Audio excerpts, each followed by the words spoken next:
ونشهد أن لا إله إلا الله وحده لا شريك له ونشهد أن سيدنا وحبيبنا ومولانا محمدا عبده ورسوله الذي أرسله بالحق بشيرا ونذيرا وداعيا إلى الله بإذنه وسراجا منيرا فقد قال الله تعالى في كلامه المجيد والفرقانه الحميد أعوذ بالله من الشيطان الرجيم بسم الله الرحمن الرحيم إن الله وملائكته يصلون على النبي يا أيها الذين آمنوا صلوا عليه وسلموا تسليما اللهم صل على محمد وعلى آل محمد كما صليت على إبراهيم وعلى آل إبراهيم إنك حميد مجيد اللهم بارك على محمد وعلى آل محمد كما باركت على إبراهيم وعلى آل إبراهيم إنك حميد مجيد بلغ العلا بكماله كشف الدجى بجماله حسنت جميع خصاله صلوا عليه وآله لا إله إلا الله لا إله إلا الله لا إله إلا الله لا إله إلا الله لا إله لا إله إلا الله لا إله إلا الله لا إله إلا الله لا إله إلا الله لا إله إلا الله محمد رسول الله صلى الله عليه وسلم সম্মানিত উপস্থিতি, মহান আল্লাহ তাআলার দরবারে লাখো কোটি শুকর আদায় করে নিচ্ছি যে মহান মুনিব আল্লাহ সুবহানাহু ওয়া তাআলা আজকে পবিত্র শুক্রবার জুমার দিন তার হুকুম জুমার নামাজ আদায়ের উদ্দেশ্য করে দুনিয়ার সকল কাজ থেকে বিরত করে পৃথিবীর শ্রেষ্ঠ জায়গা আল্লাহর ঘর মসজিদ পর্যন্ত আমাদেরকে আসার সুযোগ দান করেছেন, তৌফিক দান করেছেন।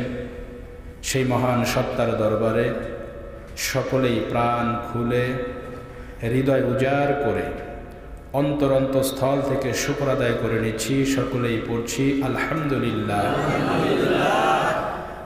লক্ষ কোটি দরুদ ও সালাম মানবতার মুক্তির দূত, সর্বকালের সর্বশ্রেষ্ঠ মহামানব বিশ্বনবী জনাবি মুহাম্মদুর রাসূলুল্লাহ সাল্লাল্লাহু আলাইহি ওয়াসাল্লাম। আল্লাহ রাব্বুল আলামিন তার হাবিবকে পাঠিয়েছেন পৃথিবীতে। কেন পাঠিয়েছেন? পৃথিবীতে আল্লাহ রাসূল সাল্লাল্লাহু আলাইহি ওয়াসাল্লাম কিন্তু নিজ ইচ্ছায় আসেন নাই। সকলেই খেয়াল করবেন, আল্লাহর হাবিব কিন্তু নিজ ইচ্ছায় আসেন নাই। আল্লাহ রাব্বুল আলামিন তার হাবিবকে পাঠিয়েছেন। নিজ ইচ্ছায় যাওয়া আর পাঠানো এর ভিতরেও কিন্তু পার্থক্য আছে, এর ভিতরে পার্থক্য আছে, তফাৎ আছে। অর্থাৎ উদাহরণ দিলে বোঝা সহজ হবে। আপনি অথবা আমরা যদি কোনো মানুষকে কোনো কাজের জন্য পাঠাই বা বাজারে পাঠালাম, বাজারে যদি আমি পাঠাই, আমি একাকী গেলে এক হিসাব, আর কেউ যদি আমাকে পাঠায় অথবা আমি যদি কাউকে পাঠাই, নিশ্চয়ই কোনো কাজে পাঠাবো। আবার কোনো কাজে পাঠালে এমনি পাঠাবো না, কোনো কিছু না কিছু দিয়ে পাঠাবো, ঠিক কিনা? খালি হাতে পাঠাবো না, একটা কাজে পাঠাবো, একটা উদ্দেশ্য করে পাঠাবো, এবং এই উদ্দেশ্য করে পাঠানোর সময় কিছু না কিছু তাকে দিয়ে তারপরে বলবো তুমি আমার এই কাজটা করো, এই জিনিসটা তোমাকে দিয়ে দিলাম। কথা বলেন ঠিক কিনা? ঠিক তদ্রূপ আল্লাহ রাব্বুল আলামিন তার হাবিবকে পৃথিবীতে পাঠিয়েছেন। এখন আল্লাহ রাব্বুল আলামিন যে তার হাবিবকে পৃথিবীতে পাঠালেন, অবশ্যই কিছু দায়িত্ব দিয়ে কিছু কাজ দিয়ে পাঠিয়েছেন, ঠিক কিনা? এমনি পাঠান নাই। আল্লাহ রাব্বুল আলামিন তার হাবিবকে পাঠিয়েছেন দায়িত্ব দিয়ে, কাজ দিয়ে। সে দায়িত্বটা কি, সেই কাজটা কি? আবার এমনি পাঠাননি, কিছু না কিছু দিয়ে পাঠিয়েছেন। আল্লাহ তাআলা নিজেই বলেছেন সূরা ফাতাহার ভিতরে, আল্লাহ রাব্বুল আলামিন বলেন হুয়াল্লাযী আরসালা রাসূলাহু বিল হুদা ওয়া দীনিল হাক্কি লিইয়ুযহিরাহু আলা দীনি কুল্লি। আল্লাহ রাব্বুল আলামিন বলেন আমি আমার হাবিবকে পাঠিয়েছি দ্বীনি হক আর হুদা অর্থাৎ কিতাব দিয়ে পাঠিয়েছি। আল্লাহ রাব্বুল আলামিন তার হাবিবকে এমনি পাঠাননি, পাঠিয়েছেন সত্যের প্রতীক দ্বীনি হক আর পাশাপাশি কিতাব দিয়েছেন। এখন পাঠালেন কি জন্য? পাঠিয়েছেন এই জাতির কল্যাণের জন্য, এই জাতির মঙ্গলের জন্য। যে আল্লাহর হাবিব এসে আল্লাহ পাঠিয়েছেন কাজ দিয়ে, পাঠিয়েছেন দায়িত্ব দিয়ে। সে দায়িত্বটা কি?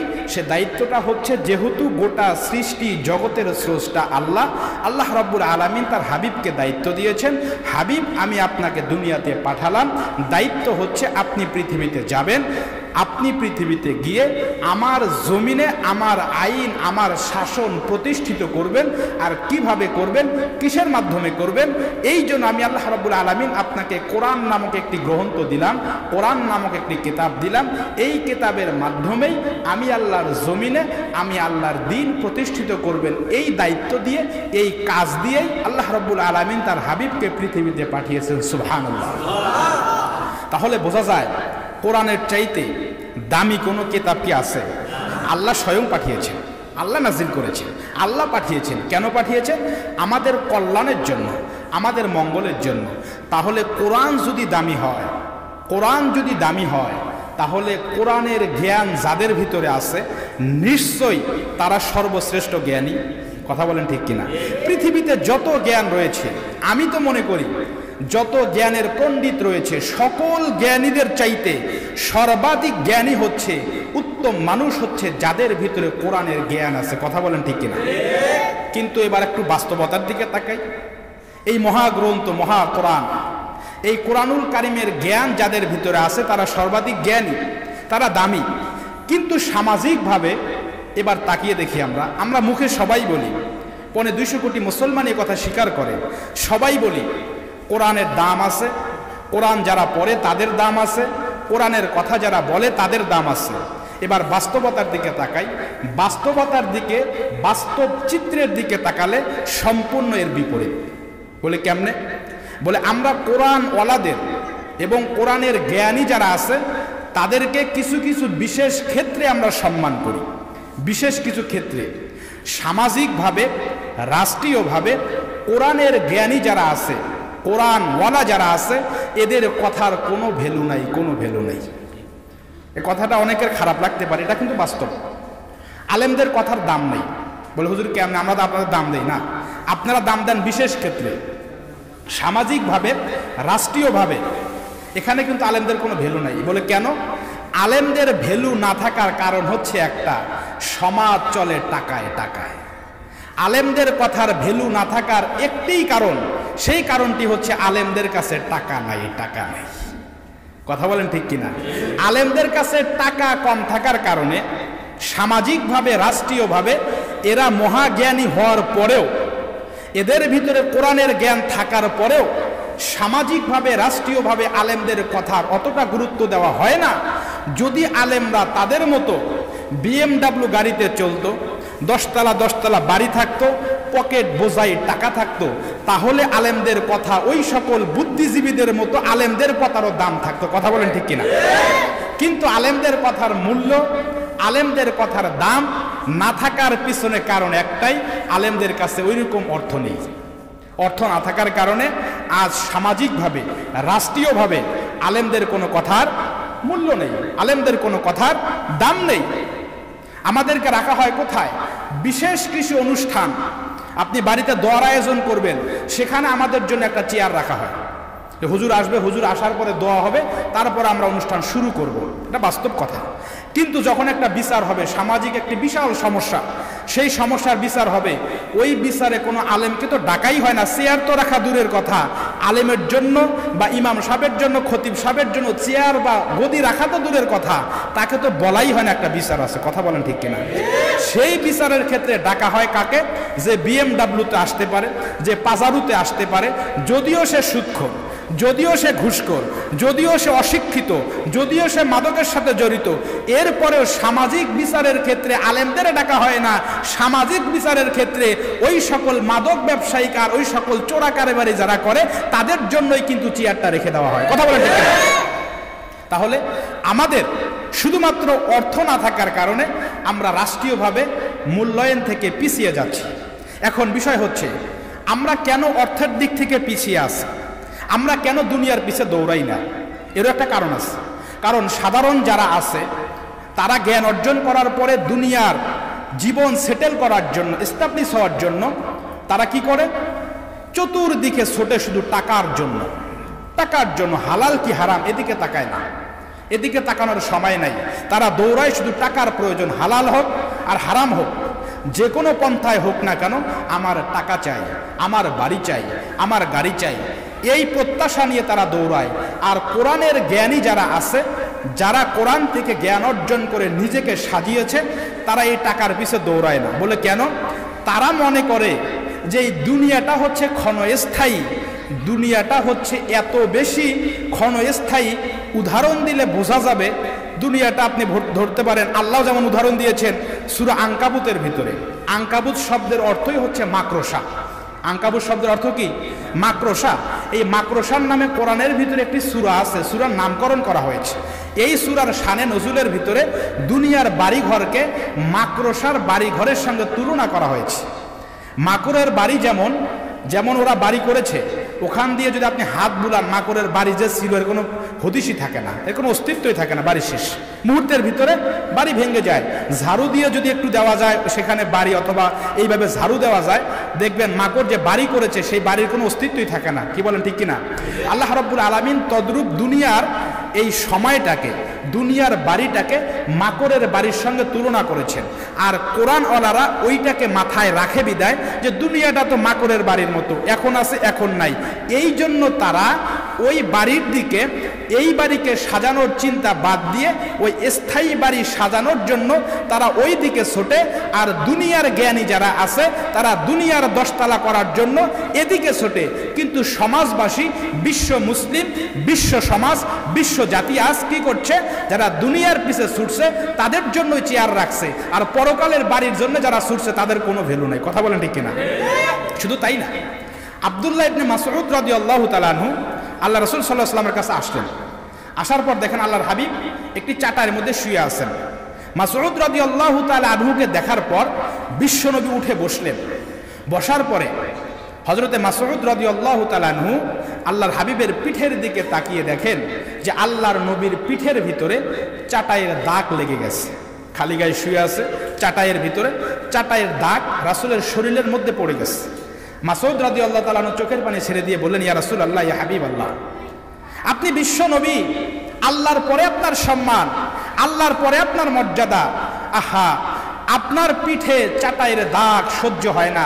ইয়া রাসূলুল্লাহ, ইয়া হাবিবাল্লাহ, আপনি শুধু একটু অনুমতি দেন, আপনি শুধু একটু পারমিশন দেন, আপনার জন্য একটা নরম বিছানার ব্যবস্থা করি। আপনার সাহাবীরা তো আপনাকে এত ভালোবাসে। দেখেন অনেক পীর সাহেবের মুরিদ যারা আছে, পীর সাহেব যদি বলে জমি বন্ধক রাখা, পীর সাহেবের টাকা দেয় কি দেয় না? দেয়। অনেকেই আছে এরকম দেয়। তো সাহাবীরা বলছেন, ইয়া রাসূলুল্লাহ, আপনার এমন সাহাবীরা আপনাকে এত বেশি ভালোবাসে, শুধু নরম বিছানা না, আপনি হুকুম করলে তো তারা তাদের এই দামি জীবনটাই আপনার জন্য দিয়ে দিবে। সুবহানাল্লাহ।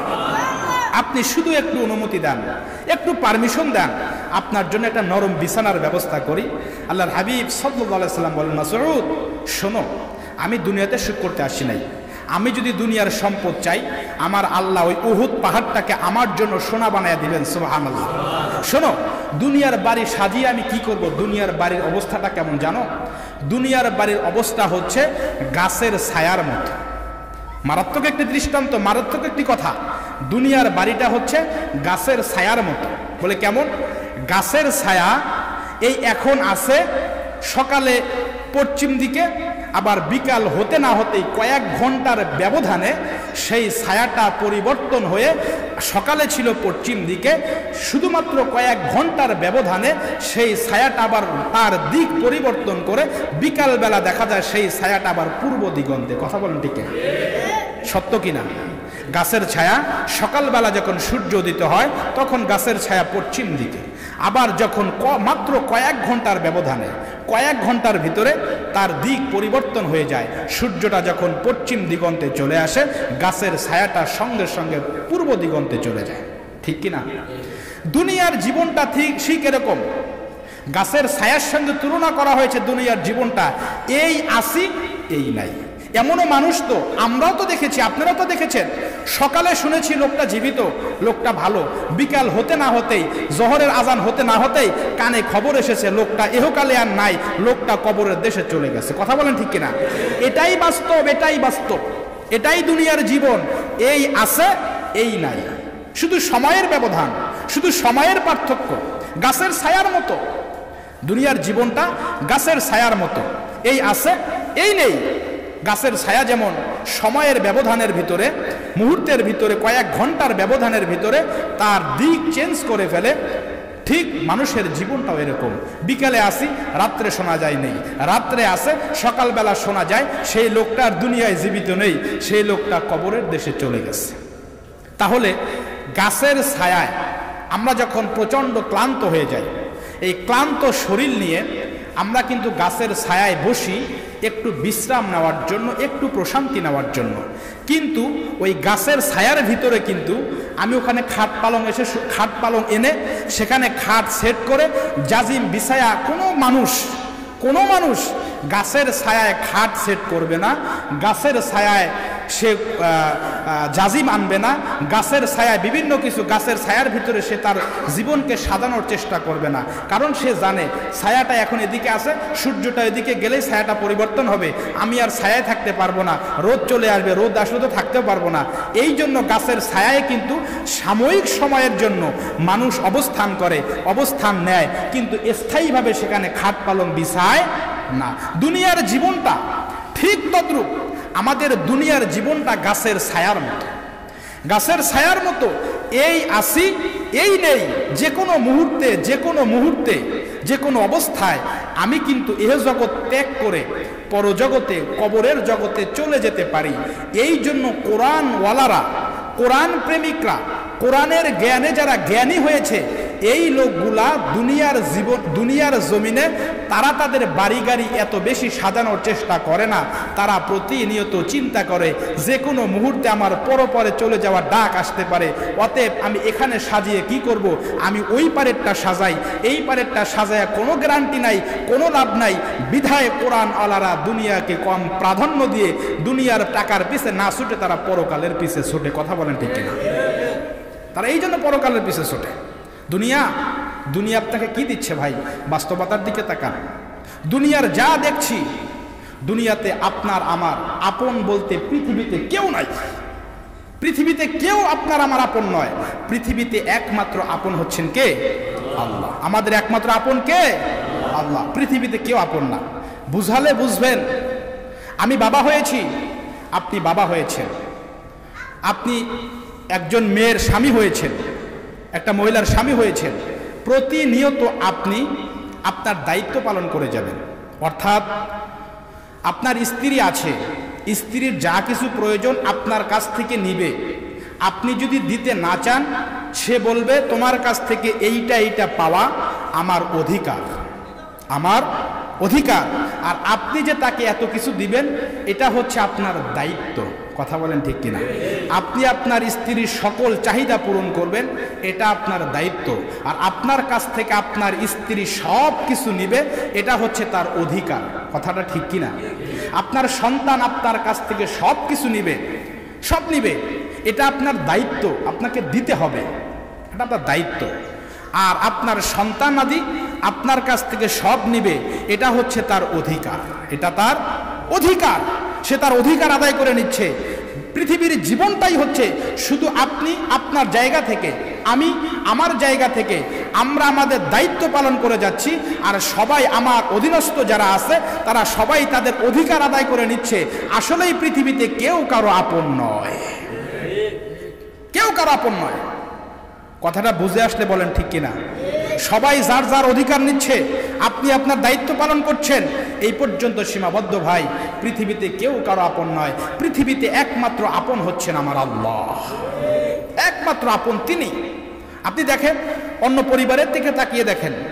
একটা উদাহরণ দেই, এই যে বাংলাদেশের বিশিষ্ট একটা ব্যবসায়িক যমুনা গ্রুপের মালিক দুনিয়া থেকে বিদায় হয়ে গেছে, সে মারা গেছে। সে তিল তিল করে এই গ্রুপটাকে, এই গ্রুপ অফ কোম্পানিকে সে সাজিয়েছেন, যার কোম্পানিতে হাজার হাজার মানুষ কাজ করে, তারা তাদের জীবিকা নির্বাহ করছে। আচ্ছা বলেন তো, এই গ্রুপটাকে এই পর্যন্ত আনার জন্য তার কত পরিশ্রম ছিল? কিন্তু তার মৃত্যুর পরে, তার অনুপস্থিতিতে এই গ্রুপ কি বন্ধ হয়েছে না চলছে? সবাই বলেন চলছে কি না? ঠিক তদ্রূপ আপনি আপনার দায়িত্ব পালন করছেন। মনে রাখতে হবে, আপনার মৃত্যুর পরে কোনো কিছু বন্ধ থাকবে না, আপনার পরিবার বন্ধ থাকবে না, আপনার জন্য আপনার সমাজে চলা বন্ধ হবে না, আপনার জন্য সময়ের কাটা বন্ধ হবে না, সব কিছুর গতিতেই চলবে, আপনার জন্য কিছুই থেমে থাকবে না। আপনাকে শুধু সারা জীবনভর দায়িত্বই পালন করতে হবে। কথা বলেন ঠিক কিনা? এবার যদি বুঝে থাকেন, তাহলে পৃথিবীতে যে সবচাইতে বেশি আপন, যেই আমাদের সব কিছু দিলেন, সেই আল্লাহকে বেশি বেশি স্মরণ করা আমাদের প্রয়োজন আছে না নাই? সবাই বলেন আছে না নাই? অবশ্যই আছে, 100% আছে, অবশ্যই আছে। এটি কথা আছে, যখন তোমার কেউ ছিল না তখন ছিলাম আমি, এখন তোমার সব হয়েছে পর হয়েছি আমি। এটি একটি কবির কথা। যখন তোমার কেউ ছিল না তখন ছিলাম আমি, এখন তোমার সব হয়েছে পর হয়েছি আমি। অর্থাৎ আমার আপনার জীবনে এমন একটা সময় ছিল যখন কেউ ছিল না, তখন ছিলেন একমাত্র আল্লাহ। দুনিয়াতে আসলাম যখন, দুনিয়াতে আসার পর দুনিয়ার বাড়ি হলো, দুনিয়ার গাড়ি হলো, মা বাবা পেলাম, ভাই বোন পেলাম, স্ত্রী পেলাম, সন্তান আদি পেলাম। সব কিছু পাওয়ার পরে আমি কিন্তু সেই আমার অতীতকে ভুলে গিয়েছি। যখন আমার কেউ ছিল না তখন আমরা আল্লাহকে স্মরণ করেছিলাম, কিন্তু এখন সব কিছু পাওয়ার পরে আমরা সেই অতীতকে ভুলে গিয়ে দুনিয়ার এগুলিকে নিয়ে এমন ব্যস্ত যে আল্লাহকে স্মরণ করার কোনো সময় আমাদের কাছে আসে না। কথা বলেন ঠিক কিনা? যখন তোমার কেউ ছিল না তখন ছিলাম আমি, আর এখন সব হয়েছে। আল্লাহ যখন আমাদের কেউ ছিল না তখন আল্লাহকে বেশি বেশি ডাকতাম, এখন দুনিয়ার সব কিছু পেয়ে আল্লাহকে এমনভাবে ভুলে গিয়েছি, মনে হয় যে আমাদের জীবনে আল্লাহর কোনো অবদানই নাই। কিন্তু আল্লাহর দয়া ছাড়া আমি তো জীবিতই হতে পারি না, আমি তো পৃথিবীতে আসতে পারতাম না আল্লাহর দয়া ছাড়া। কথা বলেন ঠিক কিনা? আল্লাহর দয়া ছাড়া, আল্লাহর হুকুম ছাড়া আপনারা আসতে পারতেন? তাহলে যখন আমাদের কিছু ছিল না, মাতৃগর্ভের ভিতরে যখন আমরা ছিলাম, সেই মাতৃগর্ভের ভিতরে আমাদের সব কিছু বন্দোবস্ত করলেন। আমাদের ধরেন মাতৃগর্ভের ভিতরে একটি বাচ্চার সব হয়েছে, হাত আছে, পা আছে, চোখ আছে, কান আছে, নাক আছে, সব আছে। আল্লাহ যদি দয়া করে এই বাচ্চাটার ভিতরে রূহ না দেয়, জীবন না দেয়, আপনারা বলেন তো ওই বাচ্চার কোনো দাম আছে? সবাই বলেন। একটি বাচ্চা স্বয়ং সম্পূর্ণ ভূমিষ্ঠ হয়েছে, তার হাত আছে, পা আছে, সব কিছু আছে, এ টু জেড, তার স্বয়ং সম্পূর্ণ সুন্দর একটি বাচ্চা, সুস্থ সবল একটি বাচ্চা পৃথিবীতে আসলো, কিন্তু তার ভিতরে রূহ নাই, তার ভিতরে জীবন নাই। আচ্ছা বলেন তো, মা বাবার কাছে, সমাজবাসীর কাছে, আত্মীয় স্বজনের কাছে ওই বাচ্চার কোনো দাম আছে? তাহলে আজকে যে আপনি সাহেব, আজকে আমি ইমাম সাহেব, আপনি অমুক সাহেব, তমুক সাহেব, আপনি এই সাহেব হতে পারতেন না আপনার দুর্দিন আমার আল্লাহ যদি আপনার ভিতরে জীবনটা না দিত। কথা বলেন ঠিক কিনা? আপনি দামি হতে পারতেন না, আপনার কোনো মূল্য থাকতো না যদি আমার আল্লাহ আপনার ভিতরে আমার ভিতরে জীবনটা না দিত, আমার মা অনেক আপন, আপনার মা আপনার কাছে অনেক আপন, আপনার বাবা আপনার কাছে অনেক আপন, কিন্তু খোদার কসম আল্লাহর নামে শপথ করে বলতে পারি, যদি এই জীবনটা না থাকতো, আমার আল্লাহ যদি আপনার ভিতরে আমার ভিতরে রূহটা না দিতেন, আমার মা আমাকে যতই ভালোবাসুক, রূহ ছাড়া যদি আমি পৃথিবীতে আসতাম, জীবন ছাড়া যদি আমি পৃথিবীতে আসতাম, আমার এই মাও কখনো 10 মাস 10 দিন কষ্ট করার পরেও আমার মা আমাকে 5 দিন ফ্রিজে ভরে রাখতো না যে আমার সন্তানের জীবন নাই, তাতে কি হয়েছে, আমি মাঝে মধ্যে তাকে বের করে দেখবো আর চুমা খাবো, আমার মনের দুঃখ কষ্ট ভুলবো, এই কথা বলে একটু করে ফ্রিজে রাখবে আর একটু করে চুমা খাবে, আবার ফ্রিজে রাখবে, এরকমটাও করতো না। জীবন ছাড়া যদি আপনি আসতেন, অক্লান্ত পরিশ্রম করার পরেও মা বাবাও আপনাকে দুনিয়াতে রাখতো না, কোনো মূল্য মা বাবাও দিত না, মুহূর্তের ভিতরে দাফন কাপন করে মাটির নিচে রেখে দিত। কথা বলেন ঠিক কিনা? তাহলে আজকে আপনি অমুক সাহেব, আমি হুজুর সাহেব, খতিব সাহেব, এই সাহেবের পিছনে অবদান কার? সবাই বলেন। এই পর্যন্ত এনে দিয়েছেন কে? আমার কোনো দাম থাকতো না যদি আমার ভিতরে জীবন না থাকতো, আমার ভিতরে রূহ না থাকতো, আপনার কোনো মূল্য থাকতো না, আপনার কোনো দাম থাকতো না যদি আপনার দেহের ভিতরে আমার আল্লাহ রূহ না দিতেন, জীবন না দিতেন, মূল্যহীন হয়ে যেতে হতো আপনাকে। কথা বলেন ঠিক কিনা? তাহলে যেই আল্লাহ জীবন দিয়ে সমাজবাসীর কাছে আমাকে সেটেল করলেন, আমাকে দামি করলেন, আমাকে সম্মানিত করলেন, সেই আল্লাহর হুকুম আমরা কতটুকু মানছি? সেই আল্লাহর কৃতজ্ঞতা আমরা কতটুকু স্বীকার করছি? আপনাদেরকে আর কত বলবো? আপনারা কত ওয়াজ শুনবেন? আমি তো মনে করি ওয়াজ শুনতে শুনতে বাংলাদেশের মানুষের কান ঝালাপালা হয়েছে, আর ওয়াজ শোনার দরকার নাই। জীবনভর যেই পরিমাণ ওয়াজ শুনেছেন তার 100 ভাগের 1 ভাগ মানলেই আমার আল্লাহ খুশি হয়ে যাবে। জুমার সময় নামাজে আসছেন, মুসল্লিদের অভাব নেই, আমরা জায়গা দিতে পারি না। আসরের সময় মসজিদে 2 কাতার মুসল্লিও পাওয়া যায় না। আপনি কেমন নেমো খারাম, কেমন নেমো খারাম? আমার আল্লাহ মহান আল্লাহ, যে আল্লাহ আপনাকে এত দামি করলেন, সম্মান দিলেন, ইজ্জত দিলেন, সেই আল্লাহ আপনাকে দৈনন্দিন 5টা বার ডাকে তার ঘরে আসার জন্য, আহ্বান করে, বান্দা আসো, আমি আল্লাহর কাছে আসো। কত সুযোগ সুবিধা আমি তোমাদেরকে দিয়েছি, কত কিছু তোমাদেরকে দিয়েছি, সেই আল্লাহ ডাকেন। কিন্তু আমরা সেই আল্লাহর ডাককেও আমরা সেই আল্লাহর ডাককেও আমরা মানতে প্রস্তুত না, আমরা সেটাও পালন করতে প্রস্তুত না, আমরা বুক টান করে অন্যদিকে যেতে প্রস্তুত। কিন্তু আল্লাহ যে এত কিছু দিয়ে আমাকে দামি করলেন, সেই আল্লাহর হুকুম দিনে 5টা 12 তার ঘরে এসে হাজিরা দিতে পারি না। ভাই, মুসলমান দাবি করলে মুসলমান হওয়া যায় না। এটা যদি বিশ্বাস না হয়, বাস্তব কিছু চিত্র আপনাদের সামনে তুলে ধরলে বোঝা সহজ হবে। আল্লাহ নিজেই বলেছেন সূরা আনকাবুতের 2 নম্বর আয়াত, সূরা আনকাবুতের 1ম আয়াত হচ্ছে আলিফ লাম মিম। এর অর্থ আল্লাহ মাবুতি ভালো জানেন এবং আল্লাহ রাসূল ভালো জানেন। এরপরে আয়াতই হচ্ছে আহাসিবান নাসু আইয়ুতরাকু আইয়াকুলু আমান্না ওয়া হুম লা ইফতানুন। তোমরা কি মনে করেছো, তোমরা কি ধারণা করেছো ইমানদার দাবি করবা, মুসলমান দাবি করবা, আর আমি আল্লাহ তোমাদের সেই মৌখিক দাবি কবুল করে তোমাদেরকে মাফ করে, তোমাদের মৌখিক কথাকে ভিত্তি করে তোমাদেরকে মাফ করে জান্নাত দিব? এটা মনে করেছো? না না, ভুল ধারণা, ভুল ধারণা। এরকম চিন্তা যাদের ভিতরে আছে যে আমি তো মৌখিকভাবে দাবি করছি আমি মুসলমান, আমি ইমানদার, আমি মুসলমান, আমার মৌখিক দাবি, এই দাবি আল্লাহর কাছে গ্রহণযোগ্য হবে না। সামাজিকতার দিকে তাকান। একটি মেয়েকে আপনার খুব পছন্দ হয়, খুব ভালো লাগে, ওই মেয়েটাকে কি আপনি আপনার স্ত্রী হিসাবে সমাজে ডাকতে পারবেন বা পরিচয় করে দিতে পারবেন বিয়ের আগে? সবাই বলেন না কেন, পারবেন? ওকে আপনার জীবন সঙ্গিনী তখনই সমাজবাসীর কাছে পরিচিত করতে পারবেন যখন আপনি রাষ্ট্রীয়ভাবে ইসলামী শরিয়া মোতাবেক তাকে বিয়ে শাদী করবেন, তখন সমাজবাসীর কাছে বলতে পারবেন, দাবি করতে পারবেন, তখন সেই দাবি সমাজবাসীর কাছে গ্রহণযোগ্য হবে যে এটা আমার স্ত্রী। কেন? এটাকে স্ত্রী বলার আগে আপনি সেই স্ত্রী বলার আগের যে কাজগুলি রয়েছে, যেমন কাবিন করতে হয়, এরপরে বিয়ে পড়াতে হয়, এগুলি করার পরে আপনি তাকে বলতে পারবেন ভাই এটা আমার স্ত্রী, এটা আমার ওয়াইফ, এটা আমার বউ, এটা বলতে পারবেন। কিন্তু বিয়ে শাদী করার আগে একটা মেয়ে ভালো লাগলো আর ওই মেয়েটাকে ধরে না যদি সবার সামনে বলেন এটা আমার বউ, মানুষে বলে বিয়ে করছে বলে না, তখন বাইরে ঠ্যাং ভাঙবে। কথা বলেন ঠিক কিনা? কোনো পছন্দের মানুষকেও যদি আপনি আপনার স্ত্রী হিসাবে প্রমাণ করাতে চান, তাহলে অবশ্যই কিছু করণীয় আছে না নাই? আছে না নাই? আরও একটা উদাহরণ দেই। এই যে পাশেই বিল্ডিং আছে, আমি যদি এখন মৌখিকভাবে দাবি করি বিল্ডিং আমার, বিল্ডিং আলা আমাকে দিবে? এই জমি আছে, আমি যদি বলি এই জমি আমার, আমাকে দিবে? দিবে? ঠ্যাঙ্গাবে। কেন দিবে না? দিবে না এই জন্য আমি যে বললাম মৌখিকভাবে এই বাড়ি আমার, আমি যে বললাম এই জমি আমার, আমার এই কথার পিছনে ভিত্তি কি, প্রমাণ কি? আমি যদি এই বাড়িওয়ালা দাবি করি, তাহলে এই বাড়িওয়ালা দাবি করার পিছনে আমার অবশ্যই কাগজপত্র দলিল থাকা দরকার আছে না নাই?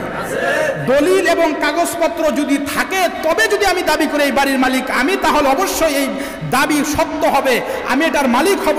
কিন্তু কাগজপত্র যদি না থাকে, আমি যদি এখানে বসে চিল্লাই বাড়ির মালিক আমি, বাড়ির মালিক আমি, এই জায়গার মালিক আমি, বাড়ির অরিজিনাল মালিক যে আছে সে বাইরে আমার ঠ্যাং ভাঙবে। কথা বলেন ঠিক কিনা?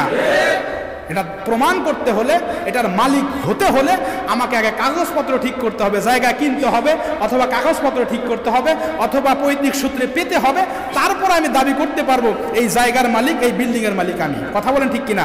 এগুলি ঠিক করার আগে আমি যদি দাবি করি এগুলির মালিক আমি, আমার মায়ের সারা কপাল আর কিচ্ছু নেই, মায়ের সারা কপাল আর কিচ্ছু নেই। ঠিক তদ্রূপ আল্লাহ রাব্বুল আলামিন বলেন, আহাসিবান নাস আইয়ুতরাকু আইয়াকুলু আমান্না ওয়া হুম লা ইফতানুন।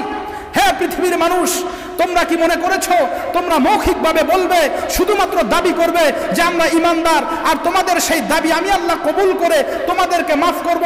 না, ভুল ধারণা। তোমরা যদি দাবি করো যে তোমরা ইমানদার, তাহলে অবশ্যই ইমানদার হওয়ার পিছনে যেই শর্তগুলি আছে, যেই কাজগুলি রয়েছে, সেই শর্ত পূরণ করতে হবে, সেই কাজগুলি করতে হবে। সেই শর্ত যদি পূরণ করতে পারো, সেই কাজ যদি করতে পারো, তবেই না আমি আল্লাহ রাব্বুল আলামিন তোমার সেই মৌখিক দাবি কবুল করে তোমাকে আমি ইমানদার হিসাবে গ্রহণ করব। কথা বলেন ঠিক কিনা? কথাটা বুঝে থাকলে বলেন, কথাটা বুঝতে পারছেন সবাই? কথাটা বুঝতে পারছেন যে আমি আপনি আমরা সবাই মৌখিক যদি দাবি করি আমরা মুসলমান, আমরা ইমানদার, এই মৌখিক দাবির কোনো ভিত্তি আল্লাহর কাছে নাই, কোনো ভিত্তি নেই, কোনো দাম নাই, কোনো মূল্য নাই।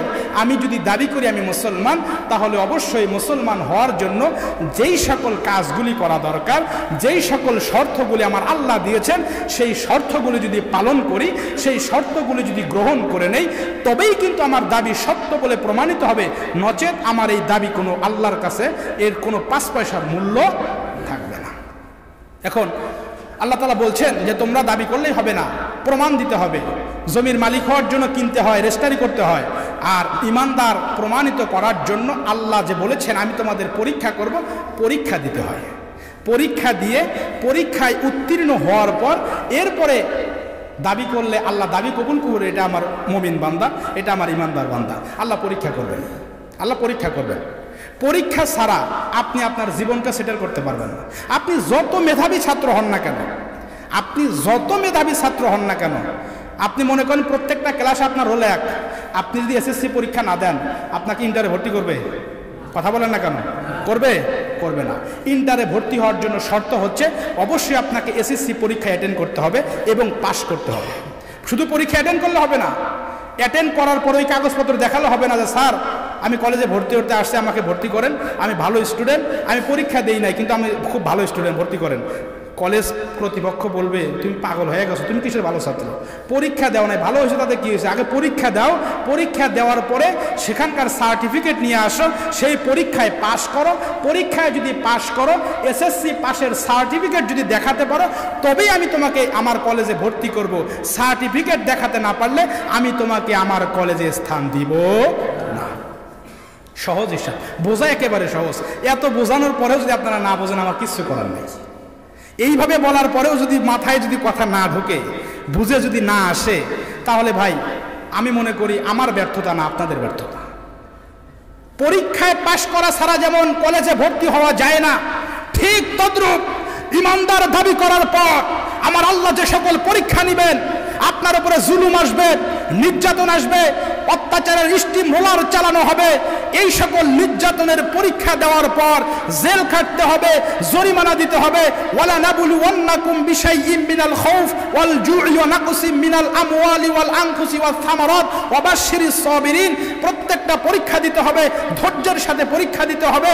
এই পরীক্ষায় যদি তুমি উত্তীর্ণ হও, সবর ধারণ করতে পারো, আমার আল্লাহ বলেন তবেই তোমাকে আমি ইমানদার হিসাবে গ্রহণ করব, নচেত আমি তোমাকে মুমিন হিসাবে কবুল কখনো করব না, করব না, করব না, কখনো করবেন না।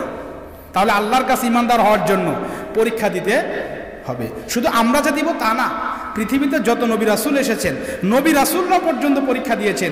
ইয়া হাসরাতান আলাল ইবাদ, প্রত্যেকটা নবী রাসূল পরীক্ষা দিয়েছেন। আরে ভাই, এমন কিছু নবী রাসূল এমনভাবে পরীক্ষা দিয়েছেন, লোহা দিয়ে চিরুনি বানানো হতো, সেই চিরুনি দিয়ে এই নবী রাসূলদের শরীরে লাগায়া লোহার চিরুনি দিয়ে তাদের শরীরের চামড়া গোস্ত টেনে টেনে ছিঁড়ে ফেলে দেওয়া হতো। এরকম পরীক্ষাও দিয়েছেন নবী রাসূলরা। তাহলে আমি আপনি কি পরীক্ষা দিচ্ছি? আমি আপনি কি পরীক্ষা দিচ্ছি? ইসলামকে সহজ মনে করি, কিন্তু ইসলাম শুধু ওই দুধ কলার উপরে আর ভালো মন্দ খাবার উপরে, পোলাও বিরিয়ানির উপরে কিন্তু ইসলাম আসে নাই। ইসলাম এসেছে এইভাবে রক্তের বিনিময়ে।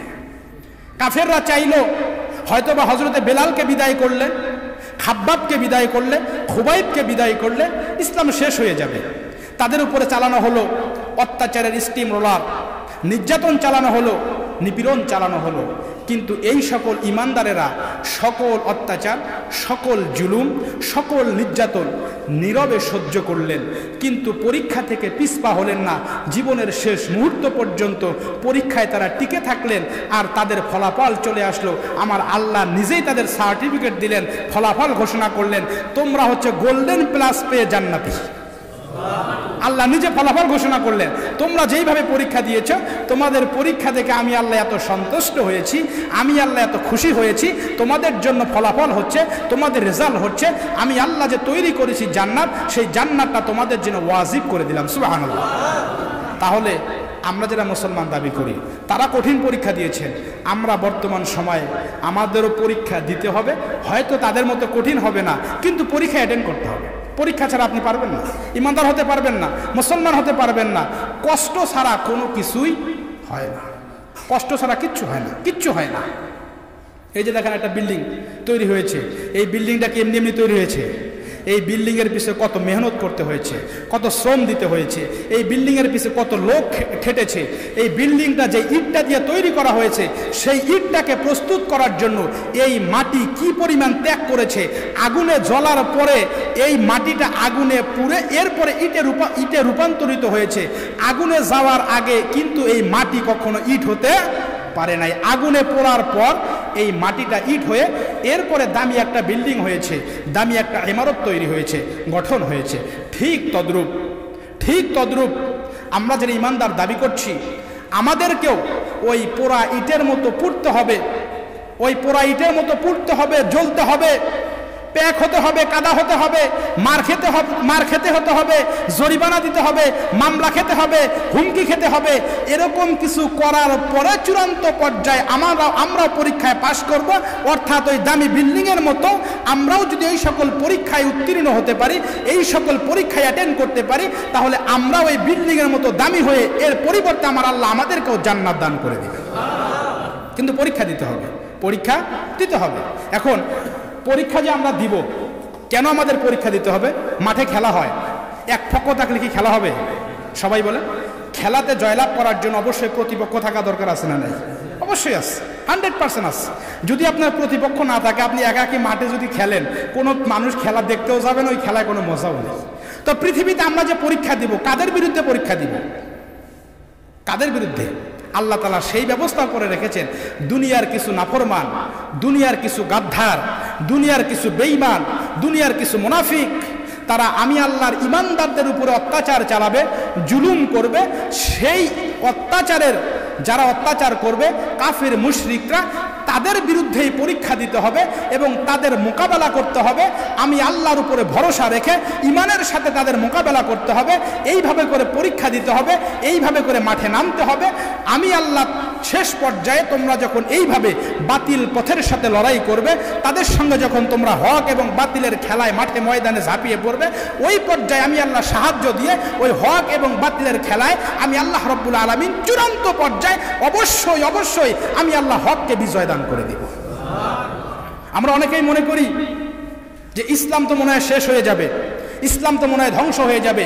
পৃথিবীর বিভিন্ন প্রান্তে ইসলাম শুধু মার খাচ্ছে। আমরা অনেক মুসলমানও অনেক সময় সমালোচনা করি, হুজুর রানা বড় একটা মিছিল দিছিল, হুজুরে ইসলামও তো মার খেয়েছে। ওই যে অমুক দেশে না হুজুরদের মুসলমানদের খুব মারতেছে, ওরা না বলছিল ওরা বলে বিজয় অর্জন করবে। মুসলমানদের ভিতরে এমন কিছু মুসলমান আছে যারা ইসলামের পক্ষে কথা বলে ময়দানে মায়ের খাইলে, কিছু মুনাফিক মার্কা মুসলমান আছে ঘরে বসে বসে উপহাস করে। কথা বলেন ঠিক কিনা? কিন্তু মনে রাখতে হবে, ইসলাম কখনো শেষ হবার নয়, ইসলাম কখনো নির্মূল হবার নয়। দৃষ্টান্ত দেওয়ার জন্য, বুঝাবার জন্য বলবো, বাঁশের ঝাড় আছে আর একটা বট গাছ, এই দুটাতে উদাহরণ দেয়। এই দুইটা দিয়ে উদাহরণ দিই। যখন বাতাস শুরু হয়, বাতাস শুরু হওয়ার পরে দেখবেন বাতাস আসলে এই বাঁশের ঝাড়, বাঁশগুলি হেলে যায়। এর মানে কিন্তু এই না বাঁশ ভেঙে যায়, বাঁশ একেবারে উপরে শেষ হয়ে যায়, নির্মূল হয়ে যায়, মূলোৎপাটন হয়ে যায়। না, এরকমটা হয় না। ঝড় যতই আসুক, বাঁশ হেলতে হেলতে মাটিতে লেগে যায়। বাতাস যখন শেষ হয়ে যায়, বাঁশ কিন্তু পুনরায় আবার উঠে দাঁড়ায়। কথা বলেন ঠিক কিনা? বাতাস আসলে বট গাছ হালে না, বট গাছ খেলাধুলা করে না, কিন্তু প্রচন্ড বাতাস যখন শুরু হয়ে যায়, বট গাছ না হারলে কি হবে? প্রচন্ড বাতাসের মোকাবেলায় বট গাছ কিন্তু একেবারে মূল শিকড় শুদ্ধ উঠে যায়। কথা বলেন ঠিক কিনা? তো মুসলমান কখনো শেষ হবে না। মুসলমান জাতি হচ্ছে বাঁশের ঝাড়ের মতো। মুসলমান জাতির উপর অত্যাচার আসবে, নির্যাতন আসবে, জুলুম আসবে। মুসলমান জাতি বাঁশের ঝাড়ের মতো, সেই নির্যাতনে একটু হেলে যাবে, মার খাবে, আবার পুনরায় উঠে দাঁড়াবে, আবার হেলে যাবে, আবার উঠে দাঁড়াবে। এক পর্যায়ে চূড়ান্ত পর্যায়ের বাতাস যখন আমার আল্লাহ ছেড়ে দিবেন, ওই সকল কাফির মুশরিক যারা আছে, বামার রাম যারা আছে, বট গাছের মতো মূল শিকড় শুদ্ধ, তাদের মূলোৎপাটন হয়ে যাবে, আর উঠে দাঁড়াতে পারবে না।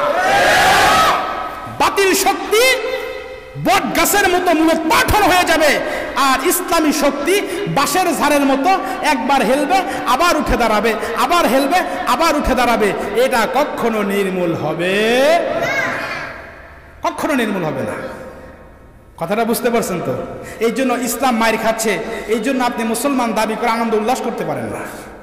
আপনি বলতে পারেন না হুজুর একটা মিছিল দিছিল, হুজুর একটা দাবি করেছিল, আদায় করতে পারে নাই, বরঞ্চ পুরুষের বাড়িতে হুজুরদের সাইজ বানিয়ে দিচ্ছে। এমন লোক আছে ভাই, আমি নিজ কানে শুনেছি। অনেক লোক আছে এরকম উপহাস করে যে হুজুর রানা দাবি দিল, কই পারলো দাবি আদায় করতে? হুজুর রানা রাজপথে গেল, মার খাইয়া হুজুরা সাইজ হয়ে পরে ঘরে ফিরে আসছে। এরকম উপহাস করার লোক নাই? আছে। পৃথিবীর বিভিন্ন দেশে মুসলমানরা মার খাচ্ছে। কয় দেশ শেষ? ও দেশ শেষ।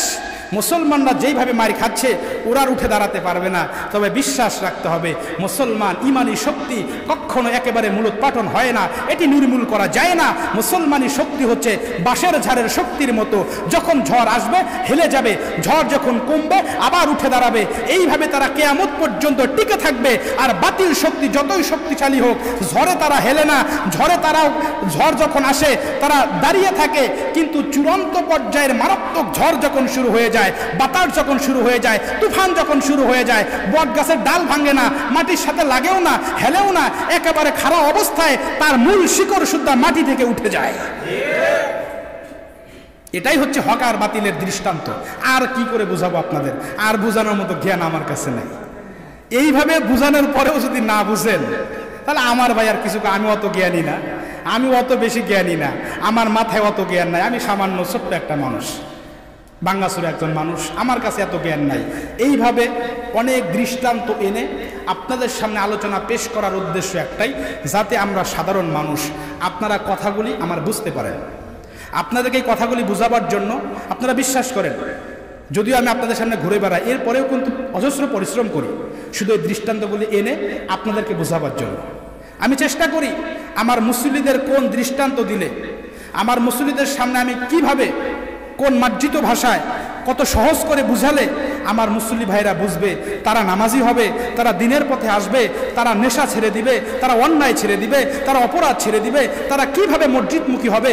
শুধুমাত্র আপনাদের এই মসজিদমুখী করানোর জন্য অজস্র পরিশ্রম, মাথার ঘাম পায়ে ফেলে অনেক দৃষ্টান্ত আনার চেষ্টা করি, মাথার রগ ফুলে যায় চিন্তা ভাবনা করতে করতে। এরপরও দৃষ্টান্তগুলো আনার চেষ্টা করি, অনেক চিন্তার বিনিময়ে দৃষ্টান্তগুলো আনি, শুধুমাত্র আপনাদের কল্যাণের জন্য, আপনাদের অকল্যাণের জন্য এই পরিশ্রম আমি করি না।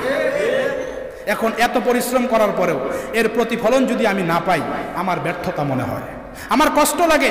আপনারা তো আমার মুসল্লি, আপনাদের উপর আমার দাবি আছে, অধিকার আছে। আপনাদেরকে কড়া ভাষায় কথা বলা, আপনাদেরকে সুললিত ঠান্ডা ভাষায় কথা বলা, শাসনের ভাষায় কথা বলা, ভালোবাসার ভাষায় কথা বলা, এই সবগুলি আমার অধিকার আছে না নেই? অবশ্যই আছে, 100% আছে। এই জন্য চেষ্টা করি কঠোর ভাষায় না বলে, সহজ ভাষায় আপনাদেরকে কিছু কথা বলে, যে আমার ভাইরানি নামাজি হয়, আমার এই ভাইগুলি যারা রাস্তায় দেখা হলে আমাকে সালাম দেয়, হুজুর বসেন এক কাপ চা খেয়ে যান, কত সম্মান আপনারা করেন। এই যে সম্মান করেন, আমি চাই না আমার এই ভালোবাসার মানুষগুলি, আমার এই মুসলমান ভাইগুলি তারা দিনের পথ থেকে সরে জাহান্নামের পথের প্রতীক হোক, আমি এটা চাই না, কোনো আলেম এটা চায় না। এই জন্য প্রত্যেকটা আলেম, এই জন্য প্রত্যেকটা ইসলামিক স্কলার যারা আছে তারা প্রতিনিয়ত অজস্র পরিশ্রম করে শুধুমাত্র কেবলমাত্র একমাত্র আপনাদেরকে সঠিক পথে আনার জন্য। কথা বলেন ঠিক কিনা? যে আপনারা কত মহব্বত করেন, সামনে তো বলা যাবে না। বিশেষ করে আমি মাঝে মাঝে যে কথাটা বলি, আমি কিন্তু আমাদের মসজিদ কর্তৃপক্ষের জন্য আল্লাহর কসম আমি মনের থেকে দোয়া করি। আমার রিজিক কয়দিন আছে আমি জানি না, রিজিকের মালিক কে? আল্লাহ। আমার মসজিদ কর্তৃপক্ষ যদি বলে আমাদের হুজুর আরো 20 বছর থাকবে, আমার আল্লাহ যদি কয় তোর 20 দিন পরে রিজিক উঠে নেব, আমার কর্তৃপক্ষ আমাকে এখানে রাখতে পারবে? এই কথা অন্তত আমি 100% বিশ্বাস করি, 100%।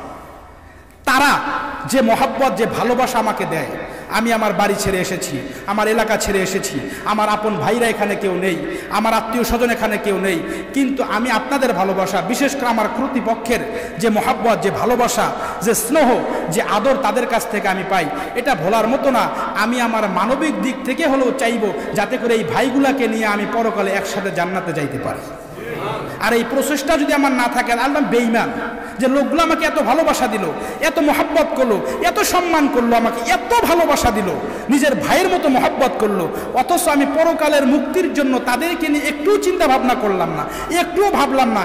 আমি আমার নিজেকে মনে করি যে আমি তো তাহলে বড় নিমক হারাম। কথা বলেন ঠিক কিনা? এই জন্য আপনাদের জন্য আমি সব সময় বলি যে ভাই আসুন, নামাজের দিকে আসুন। দুনিয়ার জীবন কিছু না, ক্ষণস্থায়ী, এর কোনো মূল্য নাই, এর 5 পয়সার মূল্য নাই।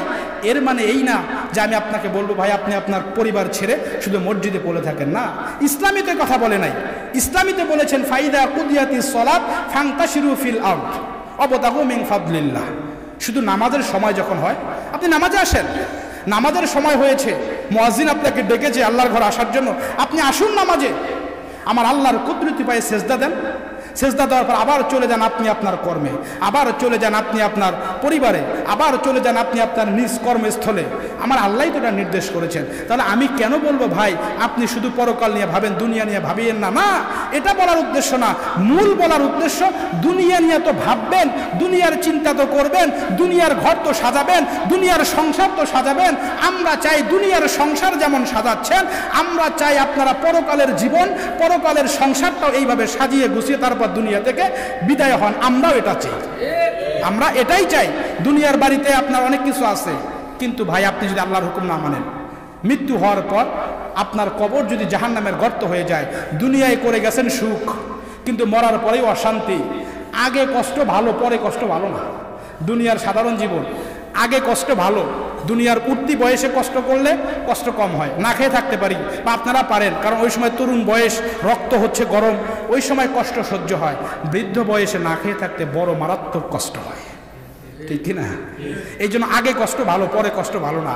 অর্থাৎ দুনিয়ার একটু কষ্ট ভালো, জাহান্নাম এবং পরকালের কষ্ট মোটেও ভালো না, অসহ্য, সহ্য করা যাবে না, কেউ সহ্য করতে পারবে না পরকালের কষ্ট, জাহান্নামের কষ্ট, কবরের কষ্ট।